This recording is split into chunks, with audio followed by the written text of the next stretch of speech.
because to me, we're talented as hell down here. Definitely. We could hold our own. So I don't think it's a skill set problem. I think it's just like the industry problem. You are now listening to The Higher Podcast, brought to you by Flying Arts Studios, the best podcast in the world, according to us. All right. What's up, everyone? We are here with Joyce Liu. Hello. Joyce, how are you? I'm really good. Nice. How are you feeling? We had the O2 showcase yesterday. You had a performance course. Yeah, I did. Honestly, I'm just overwhelmed, with just like such good emotions, and I feel like I still have a lot to like process. But for now, my heart is just like filled to the brim. So, I feel the same way. Yeah. I feel the same way. I think I always feel like that after like a big dance event. Yeah. Just like, man, I just feel like my heart is full. Yeah. And I just love dance. You know what I mean? And I love the community. Like, I think it's like, it's especially so when like everyone's just like on the same vibe and like they're not just thinking about like, oh, I need to look good to like perform, and like it's just like, oh, I'm just sharing. It's an exchange, and like I think that's like why we do it in the first place, right? Definitely. So I felt like the energy was like really good, especially like your set, like you really brought it down. It was fun. Yeah. And that was the whole like intention for us as well. Yeah. We're like, you know, what we're gonna do? We're like, yo, let's just like exchange with everyone. Yeah. Let's get everyone down onto the dance floor and just like we'll dance and just try and really get the community together. They were like, yeah, because you know it's not often you get to do that. So when we do, we're like, oh, you know what? Let's get some people to come down and join our set too. And you were one of the names that came up. We're like, yo, let's ask Joyce.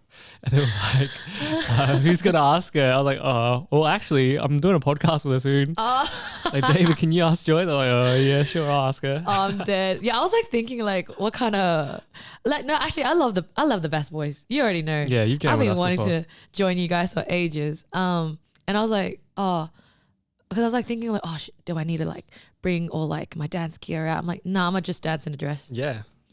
Do you mean, you know what I mean? 100%. Yeah. Yeah. Now I've been watching the video again, and like when you come out, the crowd goes crazy, and you just like chill with it. And I was like, yes, that is amazing. It was good. Yeah, I'm like, look, I was like, I was trying to think of like what kind of energy to bring just for those 2 8s, because you got to make it count. Yeah, and definitely. I was like, oh, I could either like do that, me just like being spastic and like, you know, getting sturdy and whatever. Yeah. But I was like, nah, slow and sensual. Yeah, that's what it's we're going nice. for. I feel like you've been on that wavelength lately as well. Is that correct? Or Yeah, for sure. I think like these days I'm trying to focus on just like growing my own essence and my own like steez and style. And I think lately I've just like been way more aware that like, okay, like this like flow, taking my time, taking up as much space as I want is like for me. So I think it's like especially important when you're like in a crowd on stage doing a freestyle where that's where you really practice that, because like that's where everyone's watching, and like where you start being like, oh my God, I need to prove something, I need to you know, make everyone like really hype for me. But the thing is like if you're in your bag, people will feel it. exactly. You can do nothing, you can just walk. Yeah. Actually that's something like the ballroom community taught me, and that's like helped me hold my own just like throughout like all the spaces that I go into, like not even just like dance itself, like life, I reckon. Just being able to hold yourself together and just like, just be on your own wavelength. Is that what you're saying? Yeah, no, for sure. It's like, again, just like walking as if I don't have anything to prove. And so that helps me just like be authentic no matter where I am and no matter who I'm with. Because I think that's like, exactly what Nak said last night. Like, why are we only true to ourselves in certain places? And it's like, yes, sometimes it's just like an environmental factor, but then sometimes it's like because of ourselves. And so that's something I'm trying to practice more of. Like, unless the environment calls for me to like repress certain things, I'm not repressing anything. Yeah, that's dope. For instance, right now I'm trying not to swear really hard. You can swear. Oh, can I? Fuck. Yeah. Nice. We don't give a fuck. Okay, because last night, right?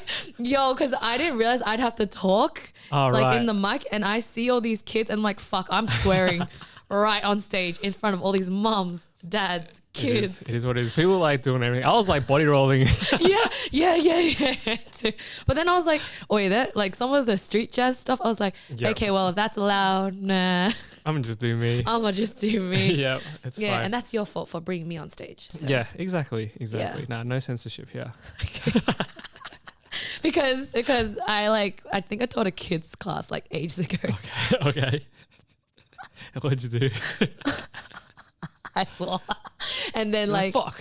Yeah, and then like someone told me, and they're like, Joyce. I'm like, oh shit. Oh, wait. I kept swearing. Yeah. I was like, you know what? Non-verbal. I'm just using my hands. Yeah. That's all right. Anyway. It happens. Okay. Thank you. I don't have to repress myself. No need. Thank no you. need for that here. Nice. Well, it sounds like you're in a very good space at the moment. And I can definitely relate to, that feeling of, going into any room and feeling like you don't need to like impress anyone. And you don't need to compare. You just got to just be you and just be confident in that and just like, walk around knowing like who you are. Yeah. I want to kind of take it back then into how you first got into maybe like dance and creativity. And up to you on like the story. It doesn't need to be like fully in detail, but I'd love to know like how that kind of journey began and then how did you get to where you are now? Honestly, my students have asked me this question too. At the start, dance was just exercise for me. Exercise, just a bit of fitness. Dead ass, because I was a mad cardio bunny. I used to just like run half marathons and stuff. Nice. And swim. And then dance was just like, oh, another cardio thing. Nice. I love cardio. So actually for like the first few years, like I started 15 when I was 15. So during high school, it was just that. Like it wasn't anything deep. But then during uni, while I was like studying to like be a doctor, which is like something just completely different, not even creative, I found dance to be like my outlet. And it started like getting deeper. And I felt like, wow, I can really just express like my creativity through here that I can't really do in my studies and like my potential career, right? And then it wasn't until like I finished my degree and I was so burnt out from it. Like my soul was just like destroyed. I took like a gap year before I started my master's and all I did was dance. And then I ended up getting a job at O2.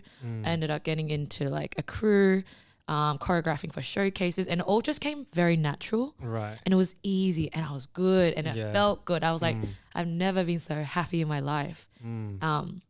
And then I think after that, I like couldn't unsee that for myself. Right. And so I just like kept on that wave, and it was like a slow identity kind of change. Because like, my entire life I thought I was going to be a doctor. Right. Since you were young? Since I was young. Is it something you wanted to do or something that your parents might have pushed onto you a little bit? Yeah, I feel like it was both. Like they weren't tiger parents, but if I say for instance in high school, I wanted to do visual arts, they're like, no. They're just like, I don't think so. Nah. Yeah, just no. Yeah. I'm like, okay, fair enough. Like my resolve wasn't strong enough for me to be like, oh yeah, probably whatever. So it was like small guiding, I guess, towards that. But I think innately I'm just someone that loves to give and help. And so obviously a doctor, you help other people, right? Definitely. And so I kind of just thought like, that's the pathway for me. Okay. But obviously it wasn't. But Were it was you actually doing anything creative? Sorry to cut you off. No, it's all good. No, not really. No. Okay. So it was just study. It was just cardio. studying and dance. Like dance was like the only kind of creative thing that I did. Interesting. But even then it wasn't like, I think I only just started choreoing. Like I wasn't doing any like projects or anything. Okay. I think I started enjoying shoots a little too. Okay. I think I started doing self shoots with my friends and stuff. And then that in turn later on, as like my relationship with dance started to grow like even deeper, I started combining like my shoots with my choreography and dance to become like, now I see it as like movement art. So now, I choreo, but the way I choreo is like, depends on the context. Like I teach now, but I know like that kind of choreography would be different from like, say like my showcase choreography or for video projects. And if anything, like though the latters gives me like much more satisfaction. Yeah. Why is that? I think it's just because it's like, I now realize like dance for me is like the way that I can like feel things. Sometimes I find it hard to like let myself feel what I need to feel or process, but I use dance as a way to do that. And I'm also a very visual person. So sometimes like I'll feel something so hard that like I see something in my head. And for me, I'm like, I have to get it out. Yeah. I have to get it out. I know what you mean. Yeah. And I think sometimes like people ask me about my creative process, but honestly, it's just, I just see something in here and I try to match reality to it. And like sometimes I don't even think it's creative. Like I'm just, You just see shit. I just see it. It's like a yeah. vision. And I'm like, honestly, Right. it's more like I just put the pieces together. Yeah. Has it always been like that though? Or do you feel like, because you were saying you didn't really do much creative stuff early on, did it start developing more? Or do you feel like you kind of opened yourself up to it more?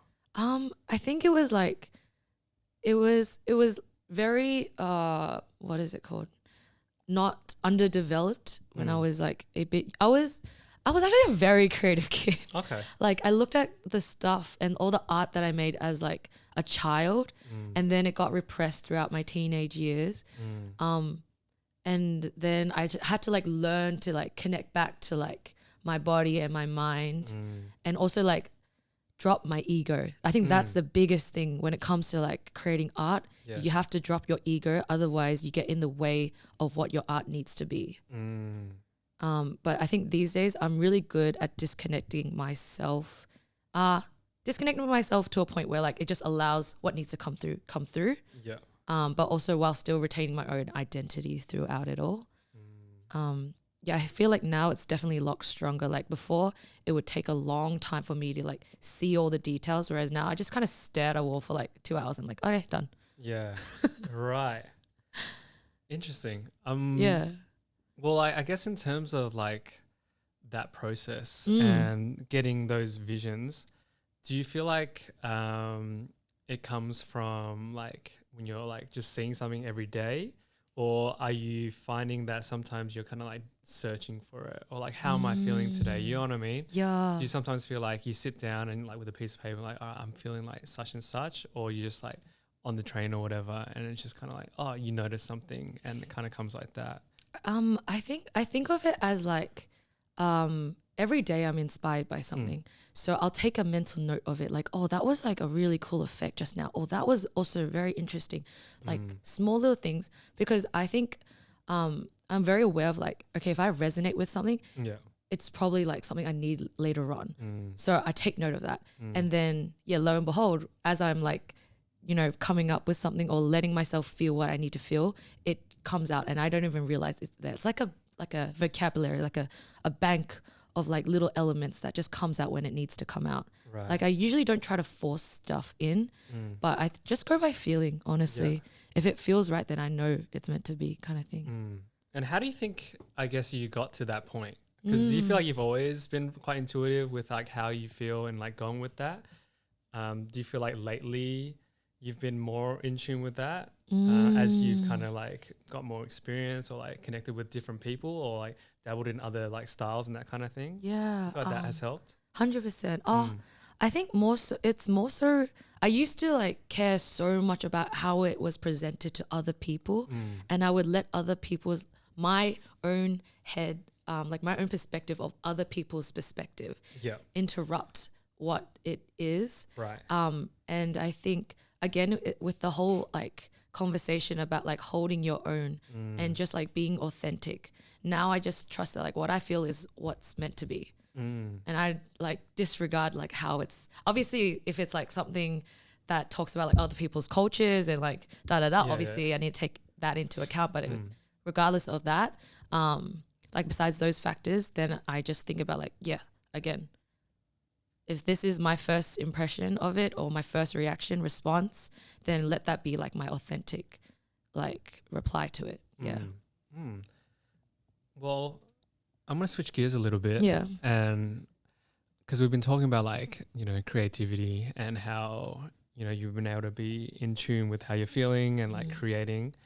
I think a lot of people go through this is like just those like creative slumps and just having like a block, or you're like going through a stage where you really want to create stuff, but you just don't. Yeah. And you know it, and you know it too. Yep. And it keeps going, and you've got ideas, the ideas are there.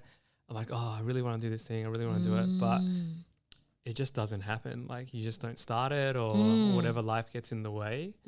Have you ever felt like that before? And I guess what's your thoughts on like overcoming something like that? Yeah, 100%. I used to like, shame myself so much, guilt trip, be like, why can't I make something? Get so frustrated.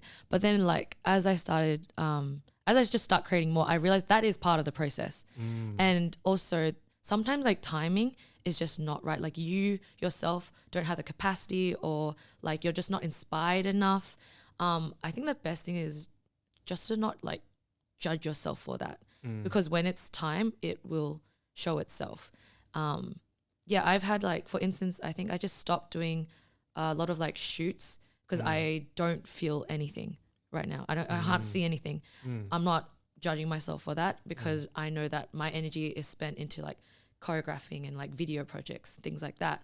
But I know it's still in me. Like I know it's still for me. I know I'm for it. Yeah. So I'm not like questioning myself when I just like, I think the best ideas come when it's not forced out of you. For instance, like when I'm teaching, I have to force some choreo out. Yeah, it gets like that for sure. Like it helps that I'm doing like a fortnight basis. Yeah. But even with that, like I don't think about it too hard. I'm like, okay, be for real. Like it's just class. Like there are things that people can still learn. So don't think about like, it has to be the prettiest, most like life-changing choreography in this 1 hour class. Like be for real. Yeah. Be for real. I also do not get paid enough. So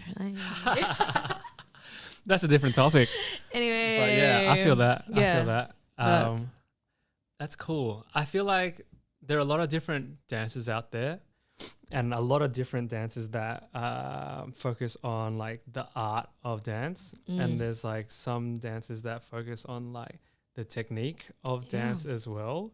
And then some teachers like focusing on different things in each class. And what I really like seeing is like your way of approaching choreography and like combining that with like just like artistic expression, and the way that you're looking at it from like almost like a movement perspective as well as dance.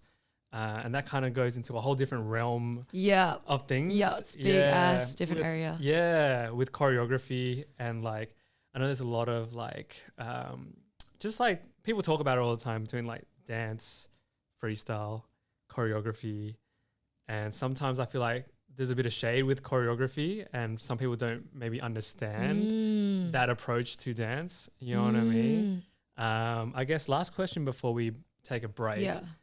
What is your perspective on like dance choreography?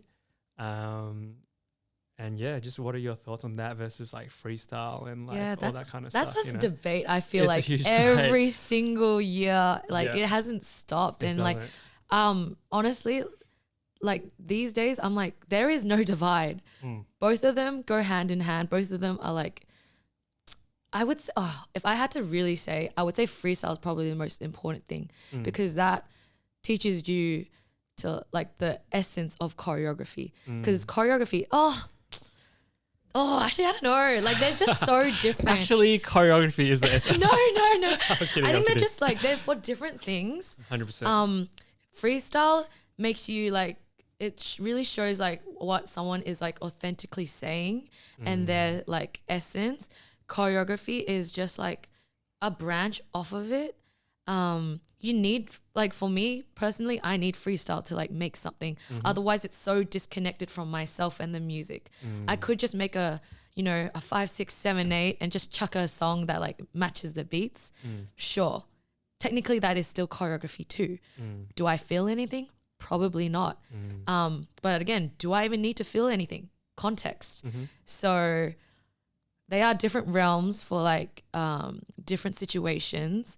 It's a case by case thing, but there's no need for a divide in the community, okay? Like no superiority thing, no hierarchy. It's just they're different. Yeah, oranges and apples kind of thing. I feel that. Yeah, I feel the same way. I think, yeah, it's so easy for people to divide and just be like, you're a choreo dancer and you're a freestyle dancer. It's like, why can't I just be a dancer? Yeah. You know? Yeah. Like, why do you have to put me in a box like that and just like, you know, and point fingers? So it's refreshing to hear that perspective as well. And it's so silly. I just think silly. it's just really silly. Like, stop being silly. Yeah. That's goofy behavior. We don't need that. We don't Absolutely need that. not. No, it's everyone just loves movement. Yeah. Dope. All right, we're going to take a quick break and we will be back with more talks with Joyce Liu about creativity and your trip to Europe. I want to find out more about this Euro trip. All right, we'll be back. Bye. This podcast is brought to you by 323 Block Party, a party for the people.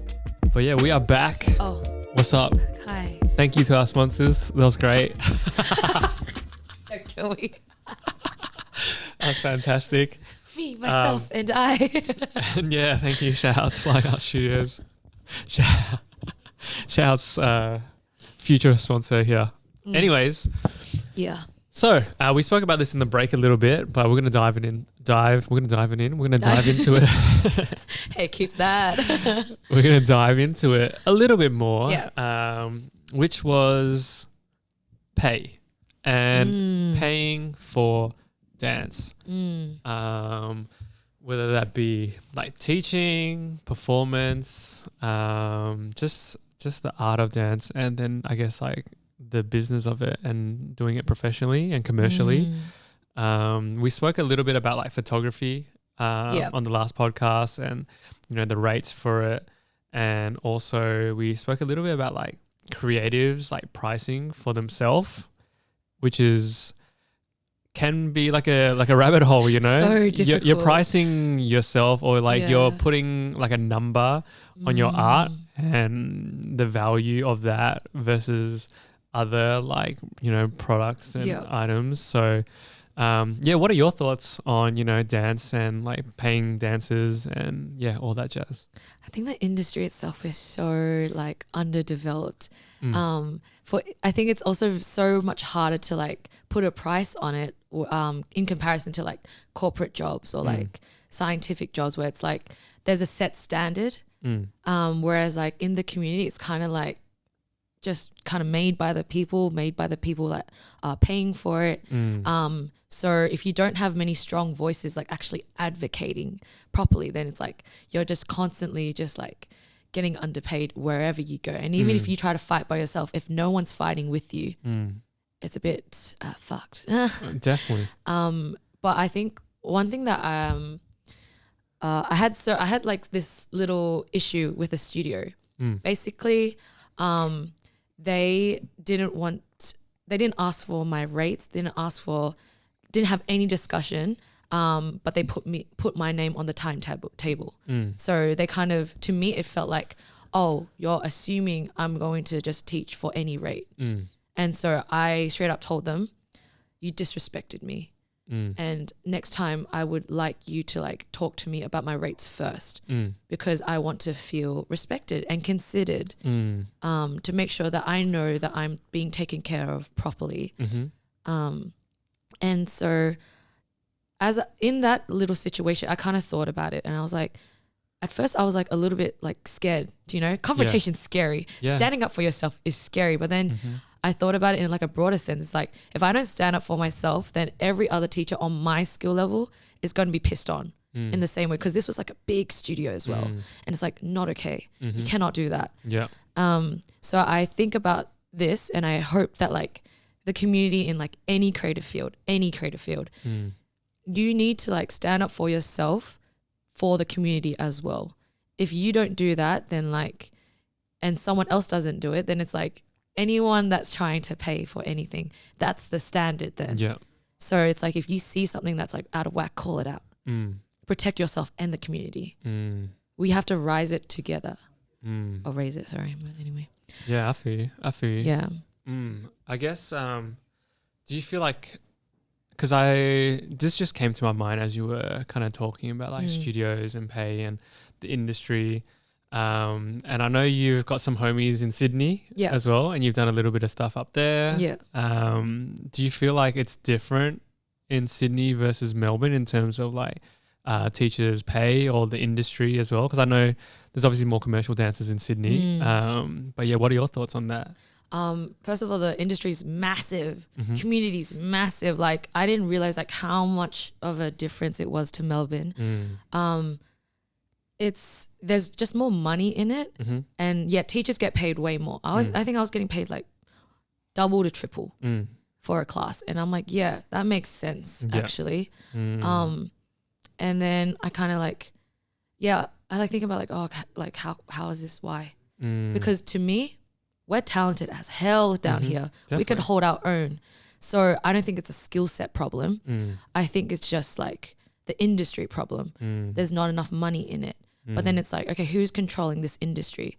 And then you think about like, okay, business owners, like studio owners, people hiring dancers and stuff like that. So like, once again, if they won't like pay you properly, you need to leave. Like I think I've talked to like people, teachers, right? Just fellow teachers in Melbourne.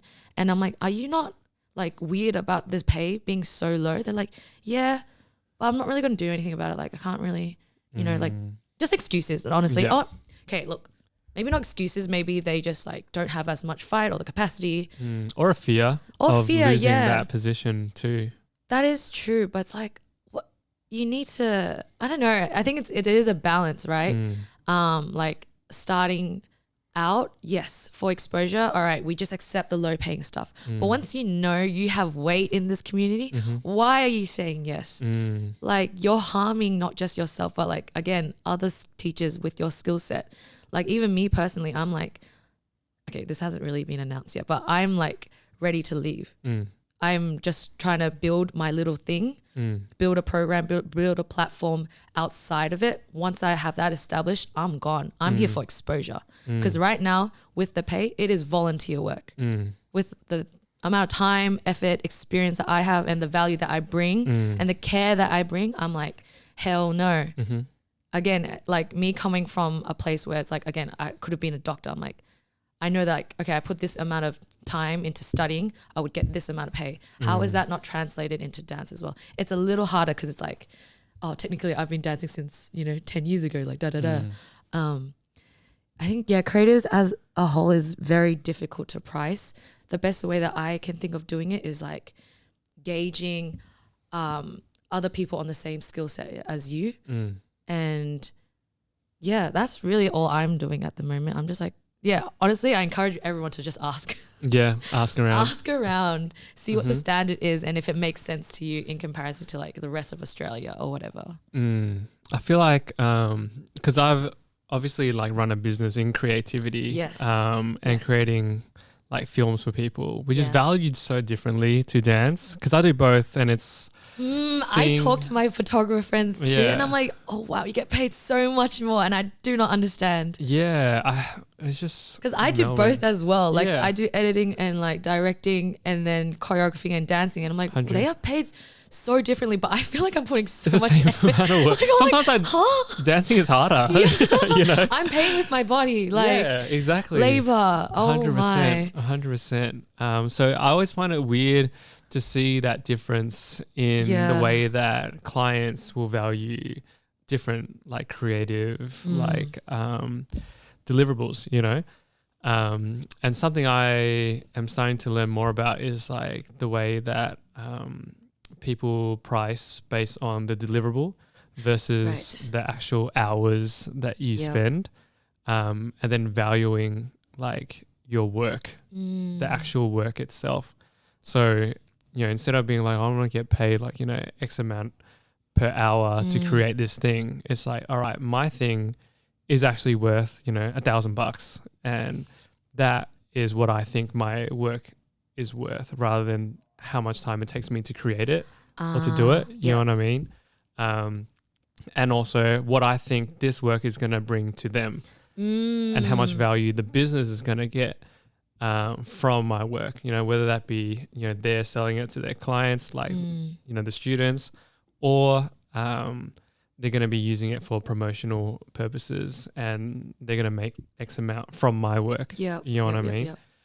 So just thinking about it, I guess, like from the business owner's perspective as well, and then pricing it based on that. Wow. You know what I mean? Yeah. Yeah. I get that. Because I've learned that a lot from like TV ads and all that kind of stuff, where they're charging like millions for a film essentially, but that commercial is going to make X amount, and they're going to use it for such and such. And obviously it depends on their budget too. But when you know that they probably could spend more and you're undercharging, then you're doing a disservice. Period. Absolutely. But it's hard when you're so invested in the creative of it. And you're just like, well, I don't care how much, a lot of creators are like that. I can't with that kind of mentality, because it's like, it's doing so much harm. Like definitely. So much harm. Like I've been on like music videos and like gigs and stuff where like, they are underpaying us and we know they have the budget for it, they just don't care. And so me and my friends, we just straight up said no, because we're like, again, it's harming our community and we care too much about that to and we want to protect it. I think it's like, you gotta, when you're at a level, like obviously when you're starting out, okay, sure, doesn't matter. But once you're like kind of a little bit established and like you're part of the community, you have to recognize that your one action doesn't just affect you, it affects everyone else.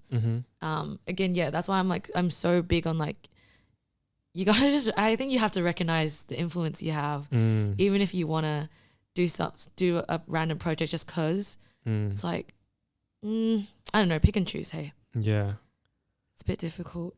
I really liked what you said about like thinking it from the other person's perspective rather than just from yourself, because when you think about it from yourself, I think sometimes like even your own self-esteem kind of gets put into considerations, like, oh, I'm feeling a little shit today, so I'll just price a little lower. Or like, no, I'm feeling really confident about this, so I'll price it higher. Like, I think what was it? Something I did was like, what would I move for? Like interesting. I don't even think about like my self-esteem or anything. I just think about like, I really can't be fucked. I don't really need this. This is like for, I don't really teach privates much, for instance. Just not really interested in it. But then I've gotten inquiries about it, and then I'm like, I don't really know what I would price myself personally, but what I would go out into the city for, this is my price. Yeah.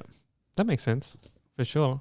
At the end of the day, I think it's what you're happy with, right? And as long as you're happy. But if you're ever pricing and you feel like it's already shit, or you're losing on it, or it's like probably not a good deal. You know what I mean? This stuff is so tricky. Like it's we keep talking about like, oh, I feel like it's probably like this. It's all based There's no on set feelings. standard.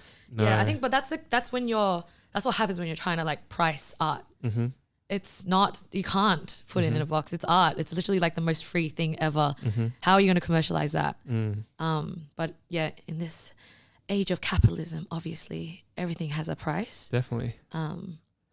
Yeah, I have no idea, honestly. This is like a topic where I'm still learning, and the more that I explore outside and like looking at how the other cities work, the more I'm confused by it, honestly. Yeah. Well, then you have like the the K-pop industry, for example. And that was something I was always fascinated about in terms of like dance.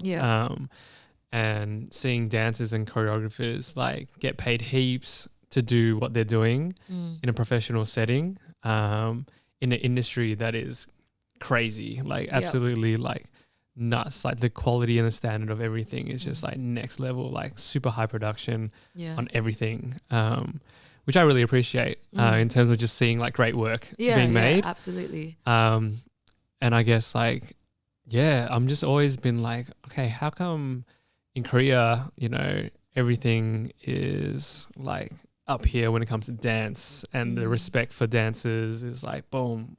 In Asia as well. And then in Melbourne, I feel like, you go around and like, oh, you dance? Oh, cool. It's like whatever. You know what I mean? The value for dance is lower here than it is in a place like Korea or even China or like even Vietnam. Like America just seeing as it. well. Like all of those places, like I think it's just like goes back to like there's a demand for it. Entertainment industry is just massive over there. Whereas I feel like it's just it's getting there. Mm-hmm. It's just a lot smaller here. And like hence why it's not valued as high, and hence why I hate that like to be successful you have to go out of Australia and then come back with like all your little medals and like portfolio It's like, oh, I can't grow myself here. It's something that I've been thinking about for a long time. Right, exactly. Like even this is just a whole creative industry in general, so I'm sure you would feel the effect of it as well. Definitely. And especially when you love the city and you love the community and you want to stay, you know what I mean? And you want to grow like things here and you want to see like people grow here and have like a sustainable lifestyle here. But it feels like the growth is very, very hard. Yeah. And you see other people leave and do their thing and then kind of come back and, you know, do that whole thing. It's just a question on my mind as well. It's like, how do we up the level here and get this city to be on the same level as the other cities? You know what I mean? I guess that's where it's like it takes a few brave and ambitious individuals to make those opportunities. If you can't find them here, make them. Like 100%. I think that's why a lot of like us teachers as well, we're starting our own programs. We're doing our own like little projects to like give more space for that kind of industry to grow. I love that like Melbourne's becoming a way more interconnected as well, like between all the creative spaces. And I have a good feeling like that's going to like really flourish in like the next few years, because we have some like really untapped raw potential. Like it's beautiful. The more I travel out, the more I appreciate Melbourne and the scene here. I feel that. I have been seeing a lot more pop-ups lately. Yeah. Have you noticed that? I mean, I've been doing a lot more as well. Yeah, 100%. Like, and do you feel like that's like an economic thing as well? Down 100%. This is what I'm saying. Like, again, if the studios can't pay us properly, we're just going to take matters into our own hands. And I encourage like more people to do that, like freelance or whatever. Like trust in your abilities, for real. Trust in your abilities. And like, I think the community is also starting to like recognize that too and back those things up as well. This is the one way we can like protect our teachers, protect our community. And it's like, it's been great, honestly. Yeah. I feel that. I think it just reminded me of like this post that I saw the other day, and it was like, not feeling like you need to be chosen, but to just choose yourself. Period. You know what I mean? Yes. And then being like, you know what? I can do it. I don't need a studio or need someone else to hire me to do such and such. Like if you feel like you have something to give and you want to share, like just do it. Yeah. Just send it out into the universe. Like things can't come to you if you don't like put yourself out there. Even if you fail, it's like at least you put that out there. And at least you tried. And I think that's something, because like I started my own program, and that was like the scariest thing ever. Like I didn't know if anyone would turn up. Yeah, and it always gets like that. It's always, because I think also dancers are so last minute with the sign-ups. Oh my, it gave me so much anxiety. Why dance is so last minute in general? Not me being late to this podcast as well. Legit. And like I didn't know, but I think I was just telling myself the entire time, like at least you tried. And it's not embarrassing to be seen trying or anything like that. Like yeah, and then it ended up being fine, like beyond my expectations. Like it was great. No, 100%. Like I think the only factor I would say is like if you're in a new city, no one knows you. Okay, let's be for real now. Yeah. Like yes, you have value, but like no one's seen you before. So just do those like little, you know, routes just for exposure. Like that's what my mindset was as well. Like because I had a big break with my injury, so I felt like okay, there's a lot of people that don't know who I am, and like I've also changed as a dancer myself. So even if I think I have value, I feel like, okay, people may not recognize that for now. So for now, I'm going to do this for exposure. And now I got the exposure, got the bag. I'm out. See ya. See ya now. Bye-bye. I feel that. At what point did you know? I was like, I was actually thinking about this last night. Like, I think you kind of see inklings of it in your class. just in the way that like students will just like be so focused on what you say and they tell you straight up like, hey, like I really value that you taught me this, da da da. I'm like, oh shit, that's nice. And then you just start to see like your class average grow. Like I don't like numbers, but you know, statistics, you know, show me some things. But not just that. I think it was more my program and my showcase. I didn't know I would get that many people. I'll be honest. I thought like, oh, they may not run like genuinely. I thought, okay, I might have to try next time. But it was a great response. And then even afterwards, like talking to them and like them telling me how I impacted them, like I feel like I have weight in this community. And that's probably when I started feeling like, oh, people trust me. And like, cause I think for the longest time I was like, I'm gonna just do me even if no one's looking, even if no one wants to walk down the same path. But then like all these people were like, no, me, let me walk with you. I'm like, oh, you really? Okay. I don't know how to feel. I'm gonna cry. Yeah. And those were probably this past 2 months have been like really affirming for me. And just like, also people asking me to be like a backup dancer for them and stuff like that. And just like people randomly telling me just like, oh, I noticed you like da da da. Like I don't like external validation, but I do like it at the same time. Damn, it feels nice. It's very affirming. And yeah, I think that's when I realized like, yeah, okay, people recognize it now. And people resonate with me. That's the big thing. That's the big thing. It's like scary being like your authentic self. And like I was prepared again just to do me no matter what. But God, it's crazy when other people also resonate and like encourage you to be yourself, make you feel safe to be yourself. And it's like, that's when you know like, dang, community really means something. Like I never really felt the impact of that word until like recently, I think. And it just makes you feel like, yep, I'm going to give back. I'm going to do better. I'm going to do more. Yeah.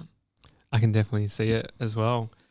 And to see your growth since our last podcast Oh my, yeah. to where you are now is crazy, because that would have been like a year or two to see. And in that short amount of time, I feel like you really like just flew. So that's why I was like super excited to just like, you know, sit down and just chat. Obviously we see each other around. But I think it's really cool to like see that development, see that growth, see that like belief in yourself grow, and see like your work grow and develop, and you like doing stuff. I've been keeping an eye out, you know, so you know, I'm super proud. Thank you. And it's awesome, and it inspires me as well a lot.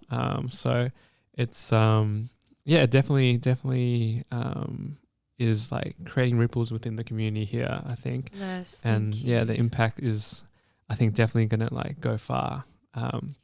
But we have to wrap this up very, very soon. So I have one more question. One lucky last one. Question. Which is, and I probably asked you this in the last one too, but it was, if I had a time machine and you jumped into it and then you went back in time. 15 years. 15 years. Let me just 15 years. Oh my, that's a long time. Yeah. I'm only 15 actually, you know. You would have been just born. What would you say to yourself? You had one piece of advice. Just one piece of advice. Yep. You see young Joyce. Oh. Little cute young Joyce. That was so cute. What would you say to yourself? I think I would tell her to not be afraid of the mistakes and the things that don't go the way that you think it's meant to go, because trust that like better things are coming and you're going to be okay because it's you. That's it. Nice. Yeah. Thank you so much for coming onto the podcast. I know we didn't get to talk about Europe, but maybe we can catch up when you get Next back. episode. Yeah, when you're back. But Yeah. wishing you all the best. Thank you. Over there, 2 months. 2 months. So, Holy. I'm excited. I'll keep up to date on your Instagram. 100. Yeah, but yeah, thank you for Thanks for coming having me, by and David. sharing. Yeah, thank you. All right, thank you everyone for listening. By the way, Kim is away. He's on a break. I forgot to mention that at the start. That's why he's not here, but he'll be back as well. But yeah, thank you guys for listening, and yeah, peace. Peace.